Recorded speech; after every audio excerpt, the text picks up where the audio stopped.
देख रहे हैं राजतंत्र संवाद। वो एलआईयू से भी आया कि डीजीपी मिलना चाहते हैं, तो हम अभी तक ना मिल पाए हैं और ना अभी मिल पाने की स्थिति है। गला इतना गड़बड़ है कि बात भी नहीं है। इस समय थोड़ा सा खुल भी गया है। सुबह के वक्त में तो बिल्कुल ही चूक था। कल का टाइम मांगा है। कल का टाइम मांगा है। तो क्या चाहते हैं अभी आप डीजीपी से मिलेंगे तो क्या कुछ चाहते हैं, क्योंकि कल आपने प्रेस कॉन्फ्रेंस की थी तो आपने कहा था कि आप डीजीपी से मिलेंगे या फिर मुख्यमंत्री से मिलेंगे। अगर नहीं आपके साथ न्याय होता है तो आप धरना प्रदर्शन भी करेंगे। तो अब क्या आगे क्या रणनीति है आप? अभी फिलहाल तो जब डीजीपी से मिल के बात होगी तो ये कि क्या उनका एक्शन होता है, क्या वो मतलब काम यानी क्या आगे इंक्वायरी वगैरह कराते हैं या क्या उसमें आदेश देते हैं, उसके बाद में डिसाइड करेंगे कि हमें क्या करना चाहिए।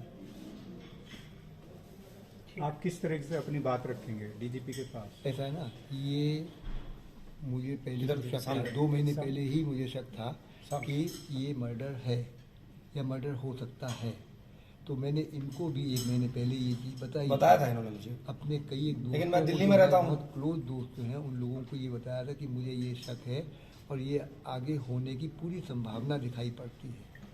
तो मतलब ये है कि उसके बाद में इत्तेफाक देखिए आप कि 25 तारीख को ये रात को हुआ, इसकी डेथ हुई और 25 तारीख की बात के रात को हम लोगों ने तय किया था, एक हमारे मित्र हैं थानो गांव में, तो उनके साथ में मुझे देहरादून आके और ये एप्लीकेशन कंप्लेंट देनी थी कि मुझे शक है मेरी बेटी का मर्डर होगा। इनको घर से बाहर निकाल दिया गया। मुद्दा यही है कि क्योंकि अभी तक एफआईआर नहीं हुई। मेन बात यह है कि जब तक एफआईआर नहीं होती हमें कुछ लगता नहीं है। एक और हम लोग कोशिश कर रहे हैं मिलने के लिए अधिकारियों से भी। अब बातचीत, अब हम लोगों को वो रिस्पॉन्ड करना शुरू किए हैं कि आप आइए, लेकिन आज इनकी तबीयत खराब होने की वजह से स्थिति बनी है। कल का हमने समय मांगा है, तब तक हम लोग अपने जैसे भी स्थिति है बाकी लोगों को भी बुला रहे हैं। और अब इसमें 2-3 गवाह भी आ गए। ये नया डेवलपमेंट है। एक वकील जो हैं उनसे विजय वात्सल्य खुद जो है फोन पे बात करके मिले थे और उन्होंने कहा था तुम इतने कमजोर क्यों हो? तो बोले मैं कुछ पारिवारिक तनाव से गुजर रहा हूं और वो विल भी बनवाना चाहते हैं। ये बात हम नहीं कह रहे हैं। इनफैक्ट हम कल संभवतः डीजीपी साहब से मिलने के बाद वो प्रेस कॉन्फ्रेंस में उन वकील साहब को बिठाएंगे कि आप बताइए आपको विजय ने क्या बोला। वो आपको बताएंगे कि उन्होंने क्या बोला और क्यों वो विल बनवाना चाहते थे अपनी।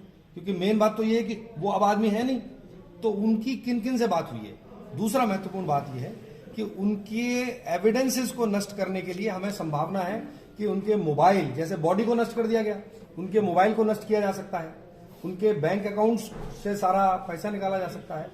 इन सब संभावनाओं को लेके हमें डाउट है। और अगर पुलिस एफआईआर कर देती है तो उस एफआईआर के बेसिस पे हम जो है बैंकों में भी जा सकते हैं और बाकी जगह भी जा सकते हैं। लेकिन जब तक एफआईआर नहीं होती तब तक हम कुछ नहीं कर सकते। एसएसपी साहब से मिले, एसएसपी साहब ने कहा हमें एक्शन करेंगे हम, लेकिन 5 दिन हो गए, 6 दिन हो गए। एसएसपी साहब से तो सेकंड डे ही मिले, उन्होंने कोई एक्शन अभी तक हमें नहीं दिया। एसएसपी साहब के ऑफिस से हमें मतलब जब तक कोई नहीं रिस्पॉन्स मिला तो मजबूरी में हम लोगों को आपके सामने कल आना पड़ा। और अब हमारे पास जो एविडेंस आ रहे हैं, जो इन्होंने बताए, एक तो आनंद जी गवाह है। आनंद जी को इन्होंने पूरी बात कही थी। मैं खुद दिल्ली में रहता हूं, मैं यहां नहीं रहता, लेकिन मैं अब ये कह सकता हूं कि इन्होंने मुझे शंका तो जाहिर की थी, लेकिन ये थोड़ी पता ऐसा हो जाएगा। ये 1 महीने पहले की बात है। फिर दूसरा महत्वपूर्ण बिंदु है वो जो 3 करोड़ 5 लाख रुपए का जो इन्होंने कॉटेज बेचा था, उसके पैसे भी विजय के पास थे। क्योंकि फादर तो पैसे नहीं रखते ना, इस एज में पैसे कैसे रखेंगे? वो पैसे भी वही हैं।